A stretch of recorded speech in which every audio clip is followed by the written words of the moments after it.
Friends देखिए, आज की इस वीडियो में हम लोग देखेंगे कि वेक्टर से ऑब्जेक्टिव क्वेश्चन। ठीक है, तो वेक्टर से ऑब्जेक्टिव क्वेश्चन जो है बहुत सारे लड़कों को समझ में नहीं आ रहा है कि कैसे क्वेश्चन सॉल्व किया जाता है। तो देखिए, ये वीडियो आप ही के लिए है और बहुत ही मजा आने वाला है। ठीक है, तो ये चीज़ समझना है। तो आप सबसे पहले क्या होता है कि कुछ फार्मूला होता है जिसपे क्या होता है ऑब्जेक्टिव निकलता है या सब्जेक्टिव आपको बनाने के लिए रहेगा, तो उस फार्मूला को पढ़ना रहेगा। और फार्मूला कोई बड़ी चीज़ नहीं है, बहुत ही आसान है। वो चीज़ आपको यहाँ पे लिख रहे हैं। अगर कुछ इस टाइप पे रहेगा सेम कि आई इंटू आई रहेगा, फिर उसके बाद इज इक्वल जे इंटू अगर जे रहेगा, या फिर के इंटू के रहेगा। ठीक है, तो ये अगर रहेगा तो हम लोग को एक में टिक करना है। क्या रहेगा? सेम रहे, आई आई जे जे के, तो कितना होगा? एक होगा। इनटू में पॉइंट में, ठीक है, आई आई जे जे के, तो कितना रहेगा? एक होगा। ठीक है, अगर डिफरेंट रहे, कुछ इस टाइप में रहे कि चलो ये पहला था रूल। दूसरा आपका ये चीज़ है कि आई इंटू अगर जे दिया हुआ है और अगर जे इंटू के दिया हुआ है और या फिर आपको के इंटू आई दिया हुआ है, तो इसके बराबर क्या होगा? जीरो होगा। बेतहाशा आप जीरो लगाइए, जीरो टिक करना है, समझिए ना। अगर डिफरेंट रहेगा, आई जे रहे, जे के रहे, के आई रहे, क्या लगाना है? टिक, जीरो लगाना है। चलो, तो आप क्वेश्चन को हम लोग यहाँ पे सॉल्व करते हैं। ठीक है, तो ये क्वेश्चन कैसे होता है? अब यहाँ पे लिखा हुआ कि 4i और इंटू 3i, तो देखो तो आई है ना, आई तो आई का क्या होता है? एक हो जाता है। ठीक है, तो आई मिलकर के आपका एक हो गया और 4 3 कितना हो गया? 12, और 12 कम हो गया आपका 12। ऑप्शन में टिक कर देना है। आई बात समझ में कैसे करना है? तो इस टाइप से हल किया जाता है, क्वेश्चन को सॉल्व किया जाता है। अब देखो कि डिफरेंट है ना, डिफरेंट आई है फिर काची है जे है, तो हम लोग समझ रहे हैं कि क्या होता है? जीरो होता है। तो चलो यहाँ पे 2 गुना 5 और फिर जीरो, तो यहाँ पे हो जाएगा आपका जीरो। समझ में आया हीरो? कुछ इस तरह से बनता है।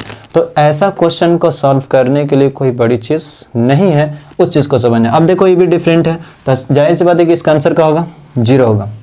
आई बस समझ में कैसे होता है? तो ऐसा क्वेश्चन है तो एकदम ईजी वे हो जाता है। तो आपको 2-3 नंबर कहीं छूटने जाने वाला नहीं है, ये चीज़ समझना है। अगर इस टाइप में रहेगा कि 2i और इंटू दिया हुआ यहाँ पे 3j, इसका आंसर कोई पूछ देगा आपसे कितना होगा, खुद से बता सकते हो कि 2i into 3j is equal 0 होगा।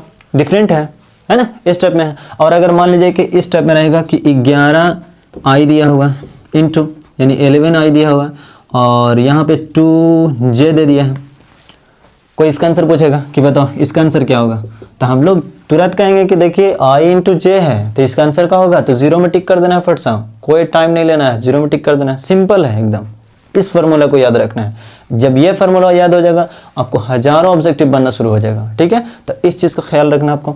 चलिए, अगर कुछ इस टाइप में रहेगा कि 5j और इंटू फिर उसके बाद 6j रहेगा और इसका आंसर बोल देगा, यानी कि 5j इंटू 6j रहेगा, तो इसका आंसर पूछेगा।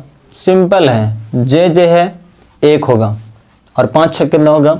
30 में टिक कर देना है। इसका आंसर क्या होगा? 30 हो जाएगा। समझ में आई बात?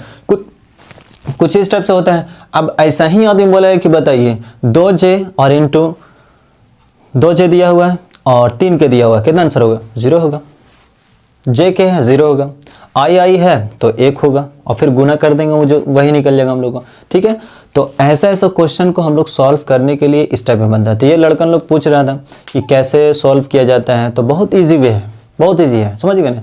और मेन बात है कि यूट्यूब पे वीडियो हम काफ़ी कम डालते हैं, तो इसका कारण है कि मेरा कोचिंग है। ठीक है, तो कोचिंग को भी देखना रहता है, उसी में टाइम वेस्ट हो जाता है, तो वीडियो डाल नहीं पाते हैं। देखिए, इस वीडियो को ज़्यादा से ज़्यादा आप शेयर कीजिए अपने दोस्तों के साथ, खूब फैलाइए वीडियो को। ठीक है, खूब अपने दोस्तों के साथ फैलाइए ताकि उत्साह बढ़ता है। ठीक है, और वीडियो को लाइक कीजिए, सब्सक्राइब कर लीजिए। ठीक है, चैनल को, ताकि आपका ऐसा वैसा वीडियो मिलते ही रहेगा। ठीक है, और आप आसपास के हैं, सिरघाटी के अंदर में रह रहे हैं या गोपालपुर में हैं, ठीक है, तो हमारे कोचिंग को ज्वाइन कर सकते हैं। न्यू बैच स्टार्ट होने वाला है, या स्टार्ट भी है तो कोई प्रॉब्लम नहीं है। आप कोई सा भी चैप्टर पढ़िएगा, हमारे पास आपको समझाया जाएगा अच्छे तरीके से। ठीक है, अच्छे ट्रिक बताए जाते हैं वहाँ पर, सब्जेक्टिव के साथ साथ ऑब्जेक्टिव भी बताए जाते हैं, कैसे बनाना है, कैसे सॉल्व करना है, एग्ज़ाम में कैसे लिखना है। ठीक है, टाइम को कैसे बचाना है। तो सबसे पहले टाइम का मैनेजमेंट करना रहता है, एग्ज़ाम में टाइम को बचाना रहता है, तो उस चीज़ को समझना है। ठीक है, तो अब आस-पास हैं तो हमसे कांटेक्ट कर सकते हैं, मैथ सीख सकते हैं, फिजिक्स सीख सकते हैं, केमिस्ट्री सीख सकते हैं, समझ गए ना, और इंग्लिश भी सीख सकते हैं। इस टाइम होता है, यदि आप 11th में है, मैट्रिक में है, 9th में है, 10th में है, इस टाइम में तो सीख सकते हैं। ठीक है, चलो, तो बाकी के अगले वीडियो मिलते हैं आपके साथ। Thank you so much.